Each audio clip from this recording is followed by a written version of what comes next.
Sí. Entonces, ya nosotros estamos en la parte final del libro. Si el Eterno lo permite, cuando terminemos este libro, vamos a seguir con el judaísmo de San Pablo, pero van a haber dos requisitos. Le voy a decir uno y el otro se lo voy a decir después. El judaísmo de San Pablo tienen que comprar el libro, porque no podemos en cada clase estar tirando fotos. No sé si ustedes, ¿verdad? Sería un poco difícil. Eh, Maestro, nosotros le vamos a comprar todos esos libros que usted tiene ahí. entonces, el requisito sería ese, que compren el libro, porque tienen que tener el material a mano, ¿entiendes? Solamente, o sea, de esa forma es más fácil, perdemos menos tiempo y entonces, pues, sería mejor de esa manera. Gabriel está bien porque ya Gabriel lo tiene. Gabriel no tendrá que comprarlo. Sí, Gabriel lo tiene en su casa ya agachadito. Y yo tengo el mismo aquí también, míralo ahí, muy bonito. Lo tengo aquí. Déjenme darle un poquito de envidia a ustedes, espérense. Déjenlo ahí. El judaísmo de San Pablo. Entonces, ya ustedes saben, de aquí a allá, pues pueden irse preparando para que tengan el libro. Señores, Hansen nos está acompañando hoy. Parece que un milagro metafísico. Sí, un milagro. Sí, un milagro metafísico. Amén, siervo. Oye, milagro metafísico. Hansen está con nosotros aquí hoy. Bueno, vamos entonces a iniciar la clase hoy. Página 224, primer párrafo. Ok, una vez más, los que pongan cámara, nos sentimos mejor, ¿verdad? Más entre familias.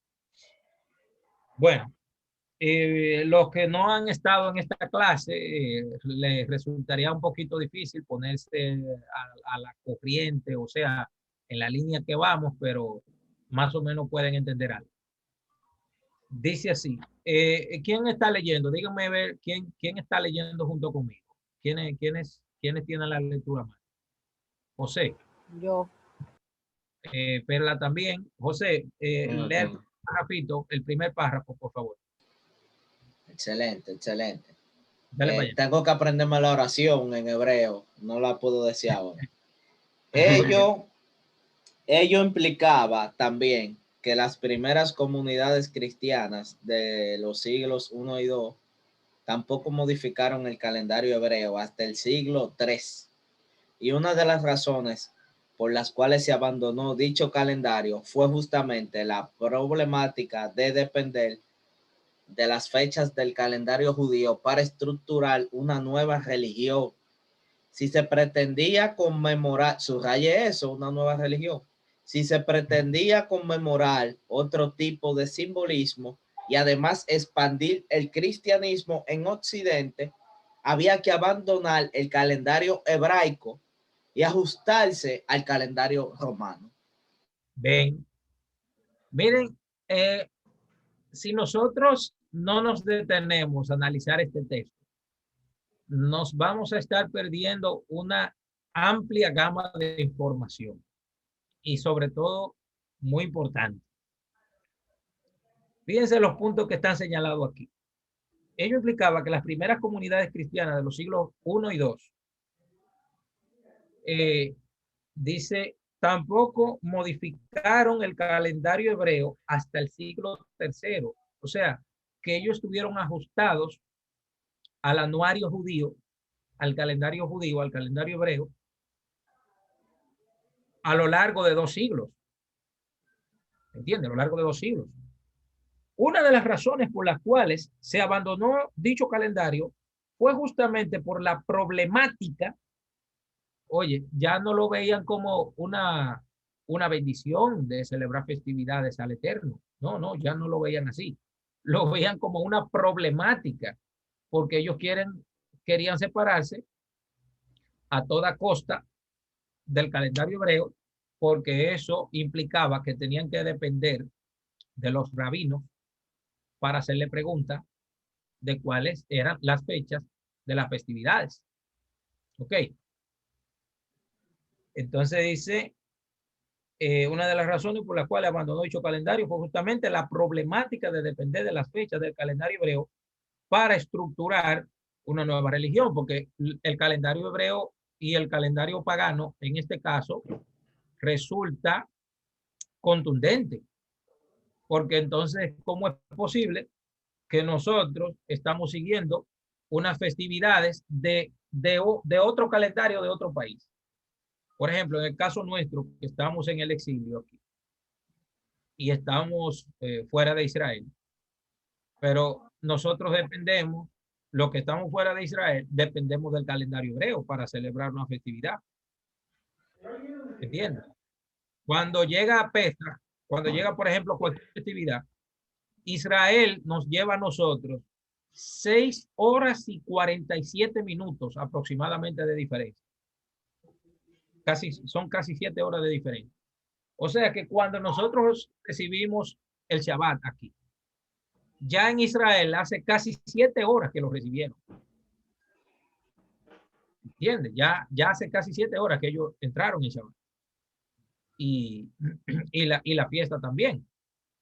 Entonces, nosotros estamos constantemente dependiendo del calendario hebreo, constantemente. Todas las festividades, el inicio de los meses, el inicio del fin de año también, los últimos 40 días del calendario hebreo que son 40 meses de 40 días de arrepentimiento dentro del pueblo judío. O sea, en el pueblo judío al final de año lo que se hace no es beber y ponerse loco porque vamos a entrar a un nuevo año, sino lo que se hace es introspección, análisis, cómo yo viví este año, qué el Eterno quiere que yo mejore, etcétera. Si seguí este año, voy a seguir con lo mismo el año que viene. O sea, que son momentos de introspección para analizarse.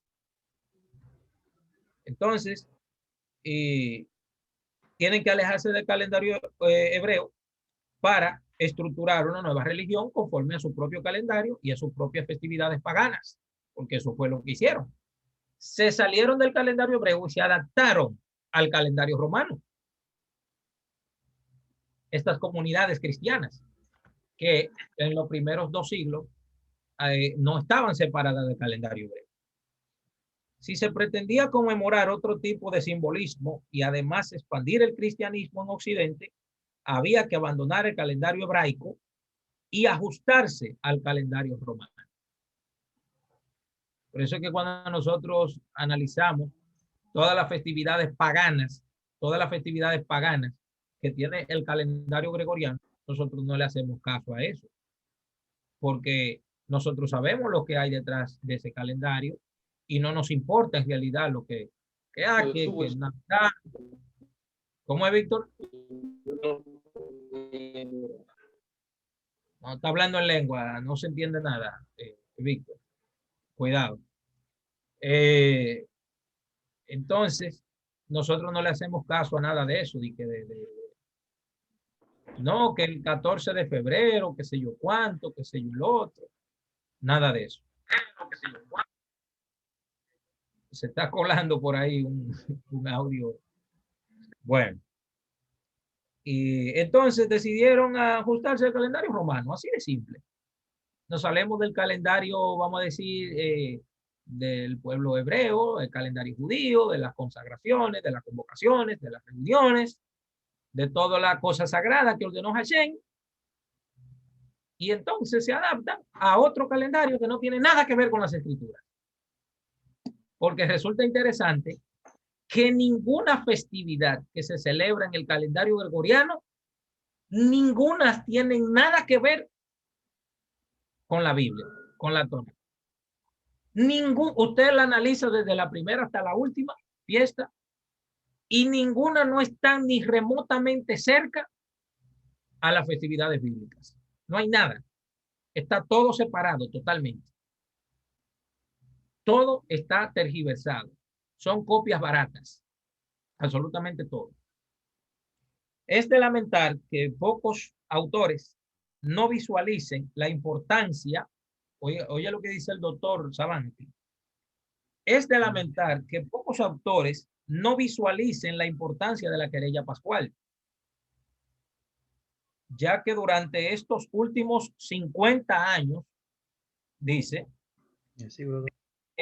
del siglo segundo, el judeocristianismo adquiere autonomía suficiente para proclamarse durante el siglo tercero un competidor del judaísmo tradicional. De hecho, escuché de un rabino hace poco de Argentina, se llama Eli Levi, que Constantino analizó la cuestión de si podía convertirse al judaísmo. Y cuando escuchó que había que circuncidarse, bye bye. Cuando escuchó que había que circuncidarse, ya circuncidarme. No, no, no, vamos mejor a transformar el cristianismo en la religión oficial del Estado. Claro, eso no ocurrió hasta el concilio del 381, bajo Teodosio. Entonces, dice aquí, un competidor, el judeocristianismo adquiere autonomía suficiente para proclamarse durante el siglo tercero un competidor del judaísmo tradicional. Sin embargo, el representante de la sección judaizante, o mejor dicho, de la ortodoxia apostólica, Polícrates, en el año 196, le envió una carta muy dura al Papa Víctor I en estos términos. Bueno, en el año 196, como dice aquí, Polícrates le envía una carta. Ahora, ¿quién era Polícrates? Polícrates era un alumno de San Juan el Evangelista, que a su vez era alumno de Rabí Jesús de Nazaret. Entonces, vamos a analizar brevemente la carta que le envió Polícrates de, ¿cómo que se llama? Polícrates de Éfeso. ¿Ve? Bueno, no dice, pero yo creo que es Polícrates de Éfeso. Tenemos aquí la pequeña carta que le envió él al Papa Víctor I, que estaba en Occidente, que ya en el Imperio Romano querían tomar el control de todas las, o sea, querían no, ya tenían el control de todas las iglesias de Oriente, porque como Roma era la capital imperial, entonces se supone que la iglesia principal tenía que estar en Roma, independientemente si Roma fue antes, o sea, si fue después. Entonces, bueno, vamos a leer la carta que le envía Polícrates a, al Papa Víctor I. Claro, no es Víctor el que está aquí, no, sino Víctor I. Adelante, José, con la carta. Lea los primeros 3 puntos. Los primeros 3 puntos. Adelante. Ok. Somos nosotros los fieles a la tradición, sin añadir nada, ni cercenar nada. Es en el Asia donde reposan los grandes hombres fundamentales que resucitaron a la claridad de la aparición del Señor. En esa claridad en que Él volverá del cielo con gloria para resucitar a todos los santos, Felipe, el que formó parte de los 12 apóstoles, que está enterrado en Irápolis, así, Hierápolis. Irápolis, Irápolis, así como sus 2 hijas, que envejecieron en la virginidad, sin hablar de su otra hija, que observó durante toda su vida la regla del Espíritu Santo, entre paréntesis, indicación de una vida ascética al estilo de los judíos esenios y que reposa en Éfeso. Continúo. Bien. ¿Quién más está leyendo? Perla. Ok, Sí, sigo yo entonces. sí. Ah, está leyendo. Adelante. Profesora, después Juan, cuya cabeza se inclinó sobre el pecho del Señor, el cual fue pontífice, llevando el talón el mártir y el doctor, que está enterrado en Éfeso. Sigo, ¿verdad? Sí. Después, después Policarpo, que está enterrado en Esmirna, obispo y mártir. Después Tarseas, a la vez obispo y mártir de Eumenia, que está enterrado en Esmirna. Ahí hay un punto. Sí, déjalo ahí. Fíjense bien que aquí dice, Continúo. no, está bien, dice, después de Juan, cuya cabeza se inclinó sobre el pecho del Señor, o sea, él está hablando de Jesús ahí, el cual fue pontífice llevando el petalón de mártir y el doctor que está enterrado en Éfeso. Después Policarpo, ok, tengo que corregir lo que dije anteriormente. El discípulo de Juan el Evangelista, de Johanán, es Policarpo, mientras que Polícrates es alumno de Policarpo. ¿Entienden ahora? Es así. Que está enterrado en Esmirna, obispo y mártir, después Traseas y a la vez obispo y mártir de Eumenia, que está enterrado en Esmirna. ¿Para qué hablar de Sagaris, obispo y mártir, que está enterrado en la Odisea, y del bienaventurado Papirio y de Melitón? Ese es Melitón de Sardes.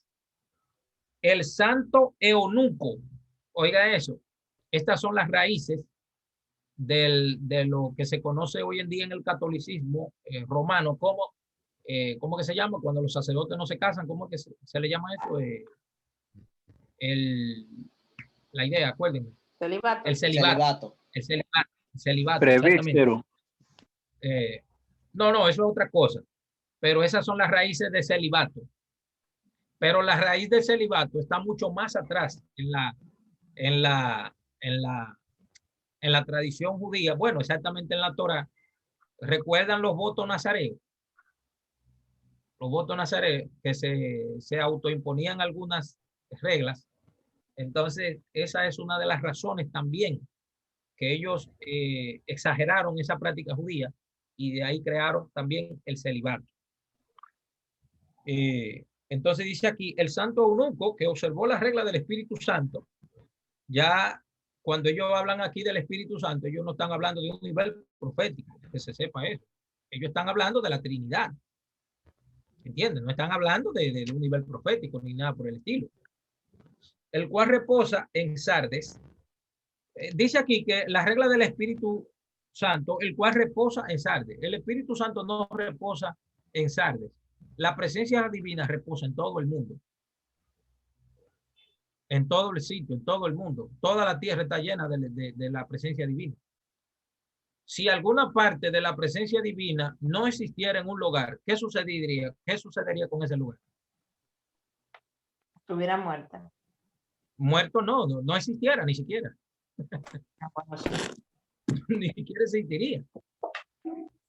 Entonces dice, el cual reposa en Sardes, esperando el llamamiento celestial que lo ha de resucitar entre los muertos. Todos estos hombres celebraron la Pascua. Mírenlo aquí, el punto importante, mírenlo ahí. Si quieren, subrayenlo. Dice, todos esos hombres celebraron la Pascua en el día 14º conforme al Evangelio. Fíjense, como él lo está estableciendo aquí. Entonces, ¿cómo le llamaban a los que se quejaron en contra de la Pascua el 14 de Nisan? Ellos fueron los que crearon la querella pascual porque la querían eliminar para desligarse del calendario hebreo. Entonces, a los que celebraban el 14 de Nisan, entonces le decían los cuartodecimanos. ¿Por qué? Porque estaban celebrando la fecha en esa época. Resulta interesante que yo le pregunté ahorita a dos. Le pregunté que si saben lo que es la querella pascual. Son gente que ya estudiaron la historia de la iglesia, del cristianismo. Y ellos no saben lo que es la historia de la querella pascual. Ellos no tienen ni idea de lo que es eso. La pregunta que yo le hago es, le dije a ellos con mucho cuidado y con mucho cariño, le dije, ustedes me van a perdonar. Lo que les voy a decir va a sonar orgulloso, pero no lo es. ¿Qué historia de la iglesia fue que ustedes estudiaron? Que ustedes no saben lo que es la querella pascual. ¿Qué fue lo que estudiaron? Porque San Justino Mártir, San Víctor, Apolinar de Hierápolis, toda esa gente apoyaron eso. También San Agustín de Hipona en la obra teológica, la Suma Teológica, y en la Ciudad de Dios. San Agustín habló de eso también, San Agustín de Hipona, y Juan Crisóstomo, y San Jerónimo también. ¿Cómo es posible que no lo sepan? ¿Qué fue lo que estudiaron entonces? Una pregunta interesante. ¿Qué es lo que están estudiando? Entonces, fíjense que dice aquí, conforme al Evangelio, sin innovar nada. Mira, lo está diciendo él, sin innovar nada, siguiendo las reglas de la fe.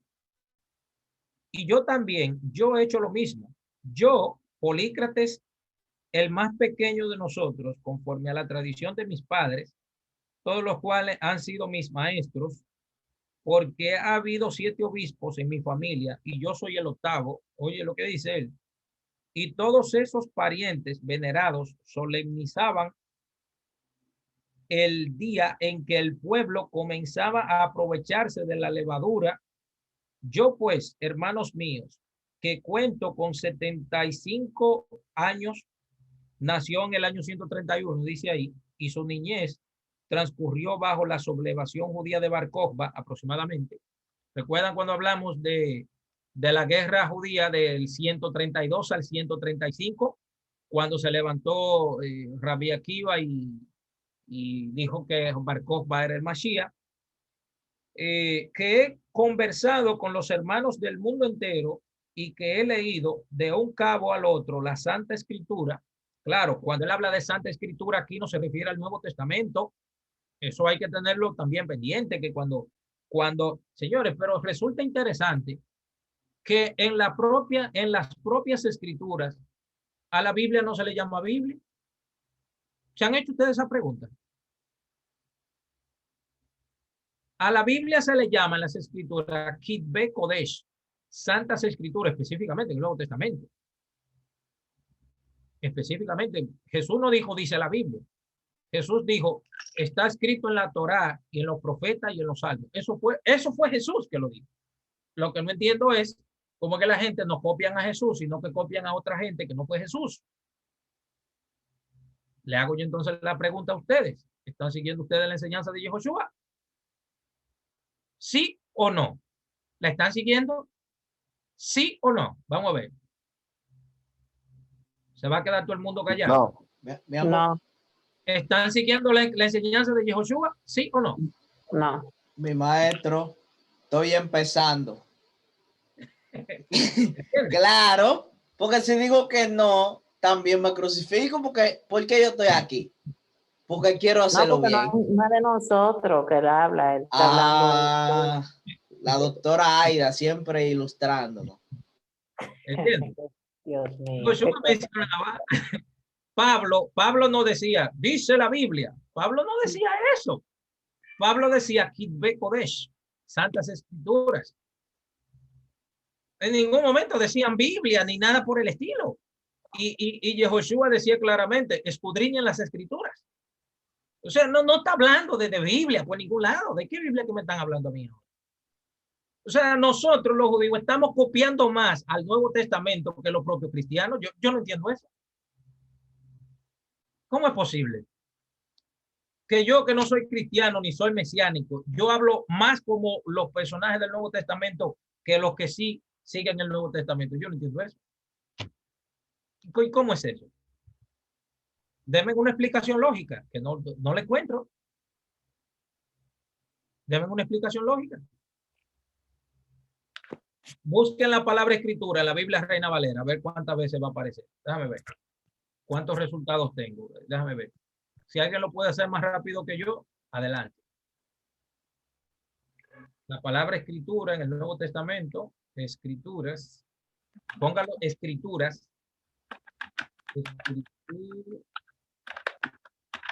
Escrituras. Vamos a ver cuántos.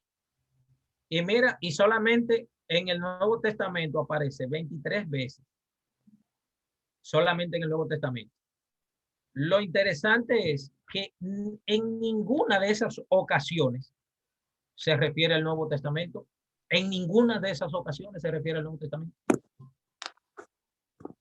Mira, Mateo 21:42, Mateo 22:29, Mateo 26:54, 26:56, 12:24.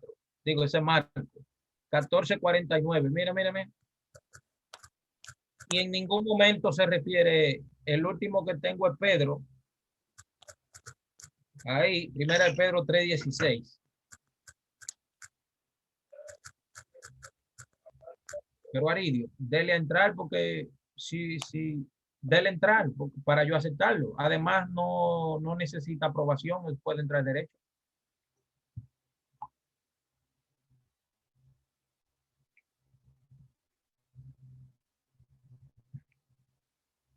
Ok, Carlos, está bien. Pues sí, en ninguna, por ejemplo, vayan a Hechos capítulo 15, por favor, conmigo. Hechos capítulo 15. Hechos 15, versículo 20, déjame ver si es el 20. No, perdón. Hechos 15. Dios mío, me metí a hebreo. Pues. Hechos 15, versículo, déjame ver si lo encuentro, si es el 22. Ok.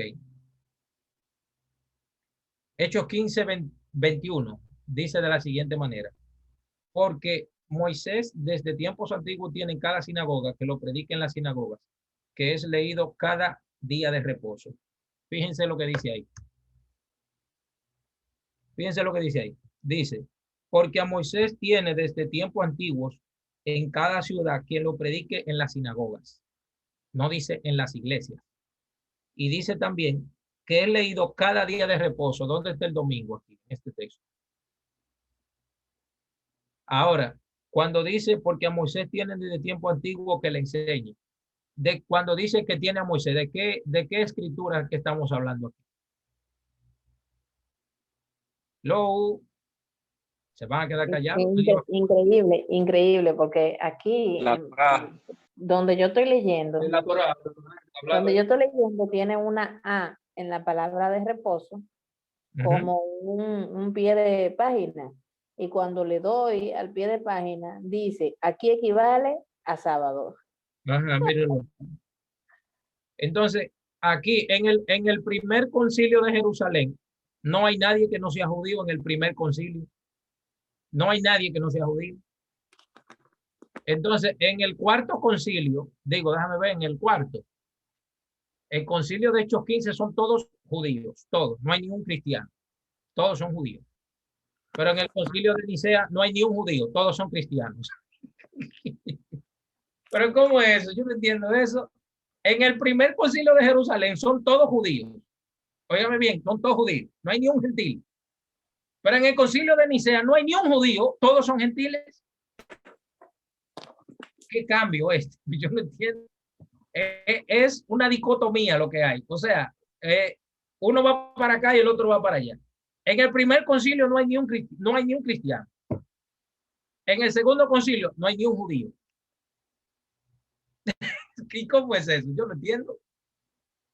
Aquí hay como un problema serio. Aquí hay un problema serio totalmente. Y oiga esta que voy a decir ahora sí es dura. Oiga esto. Se reunieron en Hechos 15 para ver si los gentiles, qué iban a hacer con los gentiles que iban a entrar. Para ver qué iban a hacer con ellos. Porque si se reunieron fue porque Jesús no dijo nada de que iban con esos gentiles. Jesús no dijo ni papa. Porque si Jesús hubiera dicho algo, entonces ¿para qué se iban a reunir? Si Jesús hubiese dicho, sí, vayan a buscar qué sé yo cuánto. Entonces, se reúnen para ver, vean, ¿qué vamos a hacer con todos estos gentiles que se están apegando? Entonces tuvieron que hacer el primer concilio, a ver qué iban a hacer con ellos. Y lo que se está discutiendo aquí es qué mandamientos lo van a poner a obedecer. Eso es lo que están discutiendo. ¿Qué mandamiento le vamos a ofrecer? ¿Qué le vamos a ofrecer de entrada? ¿Qué le vamos a dar de entrada? A ver si los gentiles pueden entrar. A ver, o sea, vamos a analizar la situación, a ver si pueden entrar. Pero entonces, en esta clase que estamos escuchando aquí ahora, de la querella pascual, ellos están dividiéndose del calendario hebreo. Y no solo dividiéndose del calendario hebreo, quitando las fechas de las festividades judías. ¿Y quién le dio esa autoridad? Es la pregunta. ¿Quién le dio esa autoridad? ¿Quién se la dio? ¿De dónde salió esa autoridad? Le hago la pregunta a ustedes. ¿Quién le dio la autoridad a estos gentiles de definir cuál fecha se puede celebrar las festividades? Cuando Dios dijo en Éxodo 12 que el día 14, que el día 14 del mes de Nisan aparten un cordero el día 10 y que lo sacrifiquen el 14 por la tarde, que vendría siendo ya el día 15. Entonces, están contradiciendo a las escrituras, están contradiciendo a Dios directamente. Y no solo eso, cambiaron el día de la Pascua y también quitaron el día de reposo también. Qué desastre. Sigue diciendo el texto que he conversado con los hermanos del mundo entero, que he leído de un lado al otro la escritura, que no perderé la cabeza. Hagan lo que se quiera para asustarme. Algunos más grandes que yo han dicho, vale más obedecer a Dios que a los hombres. Miren lo que le dijo este obispo al de Roma. Vale más obedecer a Dios que a los hombres. Hoy en día es al revés. Se está obedeciendo más al hombre que a Dios. ¿O me equivoco? ¿A quién se está obedeciendo más hoy? ¿A Dios o al hombre? No me lo digan a mí, díganselo a su conciencia. A mí no, yo no tengo nada que ver con eso. Dígaselo a su conciencia. Pelee con su conciencia. No pelee conmigo, yo no tengo nada que ver con eso. Yo nada más estoy repitiendo lo que dijeron aquí ellos. Yo no tengo nada que ver con eso. ¿A quién se está obedeciendo más? ¿A Dios o al hombre? Así como en el primer concilio todos eran judíos y en el segundo concilio todos eran cristianos, ellos trataron de obedecer a Dios antes que al hombre, entonces parece que hoy en día es al revés. Se está obedeciendo más al hombre, lo que diga el hombre, que lo que diga Dios. Analice. Dice, yo podría citar los obispos aquí presentes que la petición vuestra he convocado y si yo escribiese sus nombres, la lista sería larga, habiendo venido todos a verme, que soy la pobre cabeza, han dado su adhesión a mi carta, sabiendo que no es inútil que yo lleve los cabellos blancos y seguros de que todo cuanto hago yo en el nombre del Señor Yehoshua. Claro, cuando él dice en el nombre del Señor Yehoshua, está hablando de la tradición de la enseñanza, de la tradición del, porque ¿qué es lo que se está hablando aquí? Que Yehoshua le enseñó a sus discípulos que tenían que seguir la tradición del pueblo judío, de la tradición de las festividades y de todo lo que se hace en calendario hebreo, pero ahora se está saliendo otra cosa al aire que no se sabe qué es lo que están inventando. ¿Qué es lo que se están inventando ahora? ¿Qué es lo que están diciendo ahora? Casi excomulga del Asia por esta actitud de mantenerse en la postura de recordar la muerte y la resurrección mesiánicas el 14 de Nisan. Casi lo excomulga porque están siguiendo la enseñanza de Yehoshua. Esto es increíble. Y dice, fue allí donde el obispo San Ireneo de León, el que eligió los 4 evangelios que nosotros tenemos en el Nuevo Testamento hoy en día. Otra pregunta que les hago, ¿qué autoridades le dan ustedes a San Ireneo de León? ¿Cuánto le dan una buena autoridad a San Ireneo de León? quieren mucho a San Ireneo de León. Dice, el obispo San Ireneo de León envía otra carta a Víctor I para disuadirlo de que no tome la decisión de la separación de las iglesias de Asia. Ellos estaban en Occidente y las iglesias de Asia en Oriente. Entonces, como para que no crearan esa división por el asunto de la querella pascual. A finales del siglo II, la mayor cantidad de cristianos se encontraba en Oriente. Escuchen esto, la mayor cantidad de cristianos se encontraba en Oriente. Entonces, el Papa Víctor de Occidente quiere excomulgar a los de Occidente, a los de Oriente, que fue de donde salió el cristianismo hacia el Occidente. Esto es un desastre total. ¿Qué era lo que este tipo tenía en la cabeza? La pregunta que yo me hago. ¿Qué era lo que este tipo tenía en la cabeza? ¿En qué era que estaba pensando? Y recién el cristianismo estaba ingresado en Italia y las Galias. Por lo tanto, una expulsión de los cristianos del Oriente implicaba la destrucción de todo el incipiente movimiento, por lo menos su notoria debilidad. San Ireneo de León entonces le envía otra carta a Víctor y dice, si los ancianos antes de Sotero presidieron la iglesia que ahora tú conduces, queremos decir, Pío Higinio, Telesforo, Sixto, no observaron la Pascua judía y no permitieron tampoco no permitieron tampoco observarla a las personas que les trataban.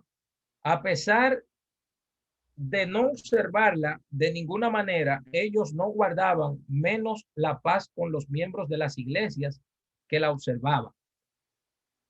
Cuando estos llegaban a ellos, a pesar de que la observancia en medio de gentes que no la observaban, ofrecían el contraste más sorprendente.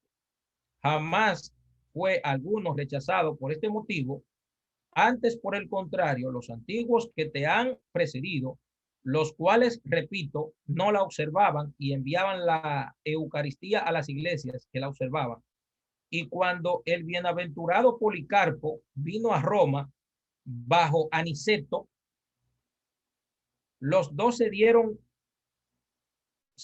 ante todo a besar la paz, o sea, el beso de la paz. ¿Cuál es el beso de la paz que ellos se dieron? Que cuando ellos fueron a Roma a resolver el problema de la querella pascual, Víctor y Polícrates se dieron el beso de la paz. ¿Cuál es el beso de la paz? Que se dieron el beso y dijeron, ni yo te corrijo a ti, ni tú me corriges a mí. O sea, como quien dice, ustedes sigan guardando la Pascua el 14 de Nisan, que nosotros la haremos el primer domingo después del 14 de Nisan. Bien. Entonces, ni este corrigió al otro, ni el otro corrigió al otro. Entonces, ellos tenían entre sí algunas pequeñas dificultades en cuanto a este punto, pero no lo hicieron objeto de una discusión, porque ni Aniceto intentó persuadir a Policarpo de que abandonase una práctica que siempre había guardado y que él poseía por sus relaciones con Juan, el discípulo de Jesús o del Señor, y con los otros apóstoles. Ni Policarpo pretendió atraerse a Aniceto. Ve, Aniceto consentía que se cambiara la fecha, diciendo que debía observar la costumbre de los antiguos que le habían precedido. Entonces, en este estado de cosas, ellos se comunicaron el uno con el otro y en la iglesia. Aniceto se dio a Policarpo la consagración eucarística con el fin de honrarlo y se separaron el uno del otro en plena paz. Y fue constatado que tanto los observantes como los no observantes, cada uno por su parte, estaban concordes con la iglesia. ¿Cómo dice ahí? Con la iglesia. ¿Cómo es? Repítanlo. ¿Con la iglesia cómo? Es que dice en el texto, lo que están leyendo. ¿La iglesia qué? ¿Están concordes con la iglesia? universal. ¿Y cuál es la palabra universal que utilizamos hoy en día? ¿Quién la dice? La iglesia. Vamos, díganlo. Católica. Ahí ya quedó definido ya. Iglesia católica. ¡Pum! Nació el monstruo del cristianismo. Aquí nació el monstruo ya. Ya el monstruo empezó a dar pasos en la apostasía. Empezó a dar pasos. Porque, ¿qué es la apostasía? La gente que hace cosas correctas, pero después se aparta de ello. ¿Sabían ustedes que eso es un apóstata? ¿Sabían ustedes? ¿Habían escuchado esa definición de apóstata? ¿Qué? Dijo, Conrad Batista dijo que sí. Ken es sí en hebreo. Ken. Sí, yo lo había escuchado más. Sí. Lo había escuchado, ok. Aquí empezó. Entonces, recaudan 100 millones de pesos. A eso hay que darle un 30, un 20%. Explíquese bien, Lady Laura. No entendí bien lo que dijo Lady Laura.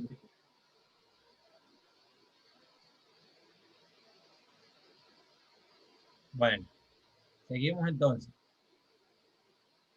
Dice aquí entonces, el Papa Víctor I, sin excomulgar a los cristianos de Oriente, que continuaban recordando la Pascua junto a los judíos, comenzó una propaganda a favor del domingo de resurrección.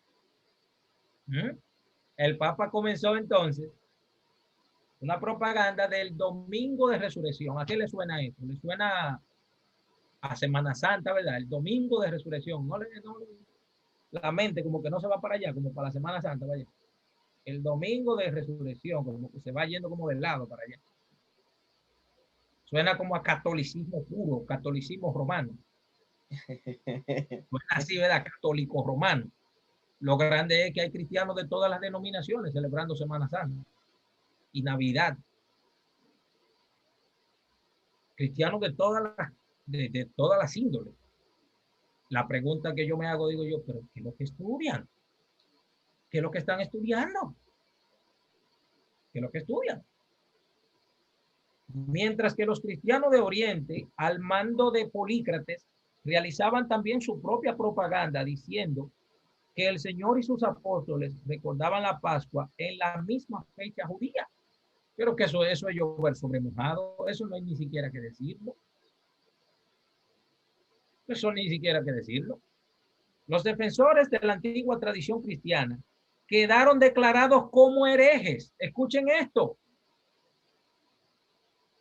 O sea, lo que seguían la ortodoxia judía quedaron declarados como herejes. Entonces, los que no seguían la tradición judía basada en las enseñanzas de Yeshua, de Pablo, de Hernán, de Pedro, de Lucas, de Mateo, de todos ellos, los que siguieron esa tradición quedaron como herejes. Y los que seguían la nueva tradición, entonces eso era lo que estaban bien. Eso era lo que estaban correctos. Veo a la gente muy callado, parece como que no le está gustando lo que estamos hablando aquí. Ya usted sabe. Está demasiado buena esta clase. Entonces dice, los defensores de la antigua tradición cristiana quedaron declarados herejes, con lo cual la ortodoxia pasó a ser herética. Oiga esto, la ortodoxia, o sea, la forma correcta de hacer las cosas, quedó en la herejía. Hoy en día tú ves una gente con que quiere acercarse al pueblo judío y dice, ¡hey, esto es un hereje judaizante! Eche para allá. ¿No le suena eso? Un videíto que anda sonando por ahí. No, que esos judíos están más secos que el diablo, que sé yo qué, que Chalón, que sé yo cuánto, que sé yo el otro. No lo has visto. Creo que sí. Sí. Sí. No, que esto, que los judíos, que sé yo cuánto, que sé yo el otro, que por ahí se van. Entonces, con lo cual la ortodoxia judía pasó a ser herética y el grupo de cambio en Roma se constituyó en la ortodoxia. O sea, los herejes quedaron como como ortodoxos y los ortodoxos quedaron como herejes. O sea, fue al revés. Todo fue, los que tenían la cabeza para arriba se la pusieron para abajo y los que la tenían para abajo la pusieron para arriba. Un asunto. ¿Y cómo podemos llamar a eso? ¿Quién me dice alguna palabra de cómo podemos llamar a ese revolú que se formó ahí? ¿Alguien me da una idea de cómo le podríamos llamar a eso? Denme una idea. ¿Cómo le podríamos llamar a eso? ¿Cuál fue la pregunta, maestro? ¿Cómo le podríamos llamar a ese desastre? A ese desastre de que los ortodoxos quedaron siendo herejes y los herejes quedaron siendo ortodoxos. O sea, los que hacían las cosas bien al principio quedaron como los malos, como los herejes. Y los que no hacían nada, entonces quedaron como los correctos. ¿Cómo podríamos llamar a ese desastre? ¿Qué nombre le podríamos dar en una sola palabra? ¿Cómo podríamos llamar eso? ¿Alguna idea? ¿Tienen alguna idea? ¿Cómo le podríamos llamar a eso?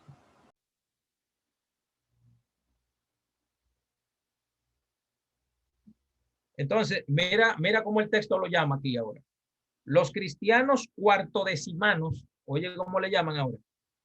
Los cristianos cuartodecimanos, aquellos que recordaban la Pascua junto al resto del pueblo judío, mantuvieron dicha costumbre varios siglos en el oriente, mientras que en occidente se imponía la costumbre romana, porque ya ellos formaron la iglesia católica.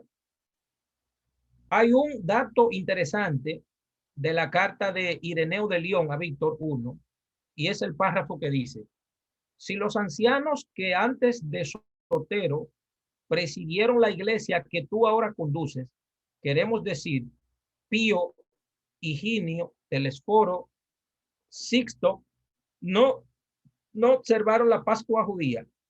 La misiva comenzaba desde Sixto hacia adelante. ¿Por qué? ¿Por qué empezaba con Sixto?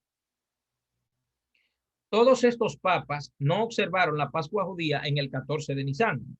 Sin embargo, la carta de San Ireneo de León dice, desde San Sixto I, veamos retrospectivamente los años de cada papado. San Eleuterio I del 175 al 189, San Sotero I del 166 al 175, San Aniceto I del 155 al 166, San Higinio del 136 al 140, San Telesforo del 125 al 136 y San Sixto del 115 al 125. Si tomamos en cuenta que el cuarto obispo de Roma, el Papa San Clemente Romano, del 90 al 99 era de origen judío, ¿por qué entonces San Ireneo de León tiene que mencionarle a Pío, a San Pío I, que empieza en San Víctor, en San Sixto, y no en San Clemente Romano? Porque Clemente Romano, su verdadero nombre era Clemente Ben Yehudá, que era uno que se convirtió al judaísmo y él quedó siendo el papa, o sea, el cuarto papa de sucesión. Estoy hablándolo de una forma vulgar para que se entienda, pero cuando yo digo el cuarto papa de sucesión, quiere decir que era el jefe de la iglesia de Roma hasta ese tiempo. Pero como él era judío, Domiciano le dijo, que tú te convertiste a judío. Está bien, no te preocupes. Lo mandó a crucificar. A su esposa la mandó para una isla a convertirla en prostituta. No sé si ustedes se recuerdan que yo di esa clase aquí también. Y a los hijos de ellos dos se los dio a una nueva pareja de romanos que eran paganos. Por eso es que San Ireneo de León, cuando le manda la carta a San Pío, tiene que empezar en San Sixto y no empieza en Clemente Romano, porque Clemente Romano seguía todas las leyes judías. ¿Entiende? El tipo está siendo muy, muy serio, o sea, muy honesto cuando dice eso, porque le está diciendo que la iglesia que dirigía San Pío ahora ninguno de los anteriores a él, claro, exceptuando San Clemente Romano. ¿Entiendes? Exceptuando San Clemente Romano. Entonces, si tomamos en cuenta que el cuarto obispo de Roma, el Papa San Clemente I Romano, del 90 al 99, era de origen judío, seguramente convertido por Saúl de Tarso, o sea, por San Pablo, o Simón Barjona, ustedes lo conocen como San Pedro, y que este seguía recordando la Pascua el día 14 de Nisan.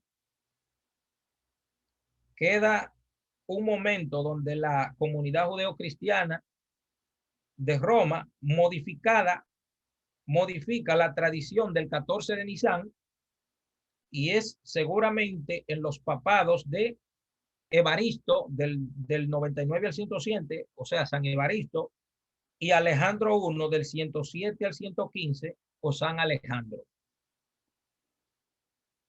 Entonces, esto nos lleva a la posibilidad de que los judeos nazarenos romanos modificaron la fecha de la Pascua entre el papado de San Alejandro I del 107 al 115 y el papado de San Sixto I del 115 al 125, que ya no observaba la Pascua el 14 de Nisan, sino el día domingo. Señores,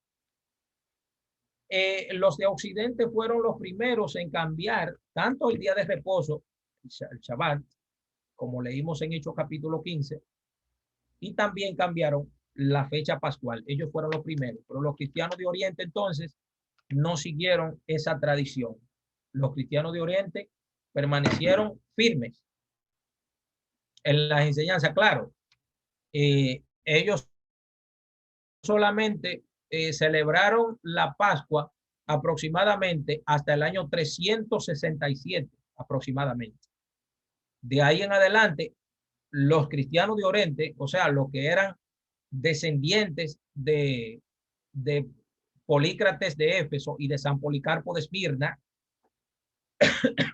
unos 200 años después, ya para el año 300 y pico, ya para finales del siglo IV, también adoptaron el cambio del 14 de Nisan al domingo de resurrección.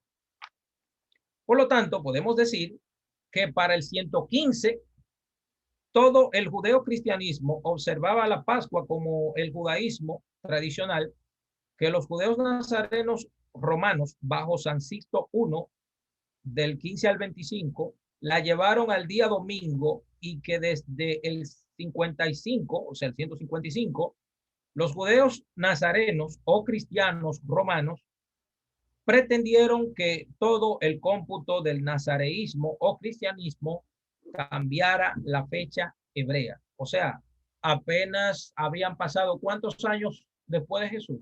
Apenas 100 años después. En 100 años cambiaron todo. En 100 años lo cambiaron todo. Los motivos seguramente aparecieron para dejar de observar la Pascua el 14 de Nisan por el grupo judeo-cristiano de Roma. En primer lugar, los jefes de las comunidades judeo-cristianas, en su mayoría ya provenían del mundo gentil y no del judaísmo. Por lo tanto, vemos una derrota del ebionismo o del grupo ortodoxo o herético, según los diversos autores judaizantes. Señores, es doloroso leer esto. Esto es doloroso leerlo. ¿Por qué? Porque en esta lectura nosotros nos damos cuenta que la primera comunidad judía que creía en Jesús como el Mesías estaba haciendo la cosa correctamente, aproximadamente hasta finales del siglo III. Entonces, los ebionitas de Jerusalén duraron hasta el siglo IV, pero en el concilio de Calcedonia, en el de Éfeso y en el de Nicea, no hay ninguno de ellos celebrando nada. O sea, en el concilio del 325, del 381 y del 431, No hay ningún judeo-cristiano de los que guardaban la ley de Moisés en esos concilios. No había, que es el de Nicea, el de Calcedonia y el de Éfeso. Yo les recomiendo a ustedes que se busquen información sobre el tema de esos tres concilios. El de Nicea, el de Calcedonia y el de Éfeso. Esos tres concilios son determinantes a la hora de hablar de la estructura de la separación del cristianismo, de la primera comunidad judía que creía en Jesús como el Mesías, separándose de sus raíces judías. Eso es determinante, totalmente. ¿Puede por favor repetirlo? Concilio de Nicea. El de Calcedonia y el de Éfeso. Éfeso. Sí, Éfeso, exactamente. Dice, y en segundo término, pueden ciertos hechos de capital importancia entre los papados de Alejandro I y de San Pío I, San Sixto I, ya que los judíos de Oriente del Imperio Romano se sublevan contra el poder imperial bajo Trajano del 114 al 117, como ya analizamos, y era conveniente diferenciarse de aquellos que se levantaban en armas constantemente desafiando al poder militar del imperio, ya que ello desprestigiaba la conversión de los gentiles al judeo-nazareísmo o cristianismo. En el reinado de Trajano, como los judeocristianos, ya que se llamaban noeidas o seminoeidas, no querían verse muy apegados a la creencia judía, entonces empezaron a formar comunidades aparte, y entonces como el Imperio Romano estaba persiguiendo a los judíos, ellos querían diferenciarse de ellos para no ser perseguidos. ¿Entiendes? Porque a esa secta ellos no en Roma ni les compraban ni les vendían. ¿Sabían ustedes eso? Ni les compraban ni les vendían. Es interesante. Entonces dice, el poder militar del imperio, ya que ello desprestigiaba la conversión de los gentiles al judeo-nazareísmo o cristianismo. Sea como fuere, la muerte del Papa San Alejandro I, San Clemente I, del 90 al 99, los pontífices romanos de origen gentil, o sea, los no israelitas, comenzaron a olvidar la Pascua el 14 de Nisan y desde los tiempos de San Sixto I la llevaron al día domingo. Otro dato interesante es que debemos resaltar es que los dos sucesores del judío romano Clemente eran de origen griego y los elementos griegos se constituyeron en uno de los factores de diferenciación con el antiguo judaísmo. Fue seguramente la querella pascual del siglo II uno de los puntos históricos fundamentales para dividir a los judeocristianos del judaísmo tradicional. Ahí se termina el capítulo 22. Fue determinante totalmente lo que sucedió aquí. Entonces, ¿saben por qué yo lo querían cambiar para el domingo? Porque ya la observancia del Shabbat estaba desapareciendo ya. La observancia del día sábado como día de reposo ya estaba desapareciendo. Por eso es que ustedes ven que hoy en día, todos los domingos, Jesús resucita todos los domingos en la Iglesia Católica. Ustedes no sabían que eso es lo que se celebra en la misa dominical. Eso es lo que se celebra en la misa dominical. Jesús resucita todos los domingos. Sí, Jesús resucita todos los domingos, todos los domingos.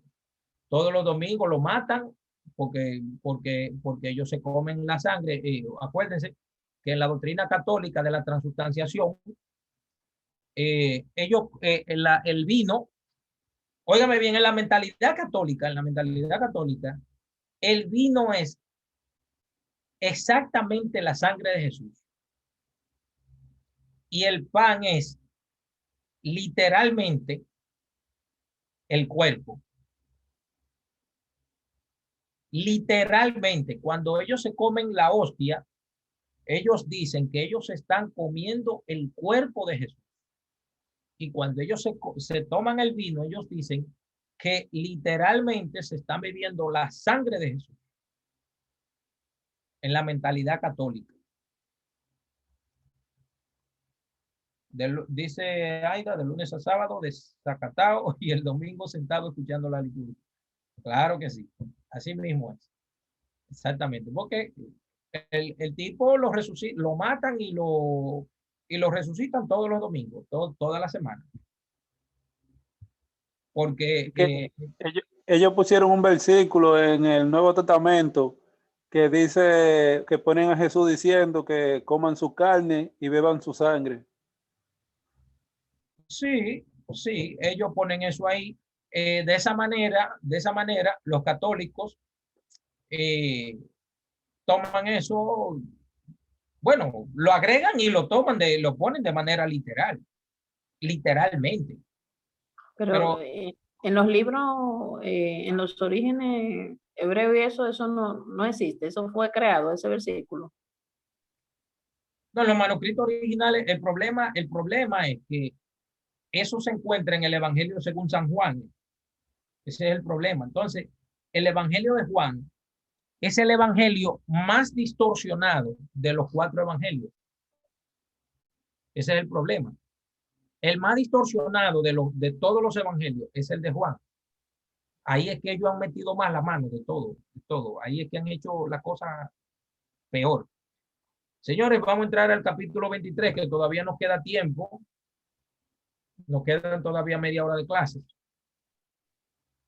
Y vamos a entrar al capítulo 23, que es el marcionismo. Claro, el día de hoy, sí, el día de hoy no nos va a dar para hablar del marcionismo, o sea, para hablar de todo lo que tiene que ver con el marcionismo. Dígame algo, ¿quién aquí ha escuchado algo sobre el marcionismo?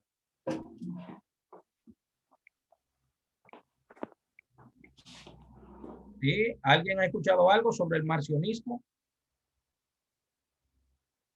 Hola, hola. ¿Nadie ha escuchado nada del marcionismo? Yo no, maestro. No sabe, yo no sé lo que es. No, Chailin dice que no sabe lo que es el marcionismo. Ok, vamos a hablar. De Karl Marx, ¿verdad que no? ¿Cómo? No tiene que ver con Karl Marx. No, porque usted me está hablando del siglo XVI, ahí usted me está hablando. Exacto. 17, sí. No tiene Es nada. una doctrina cristiana del siglo II, creo. Ajá. Joder, y habló como un hombre. Como lo que es, como un hombre.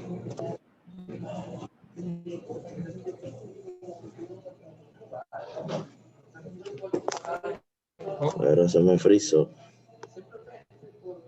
Voy a desactivar el audio. Ok. Bien. Entonces, José, como no vamos a terminar la clase del marcionismo hoy, entonces voy a enviar las fotos para que sepan o sea, lo que vamos a hacer en la próxima clase. Vamos a hablar de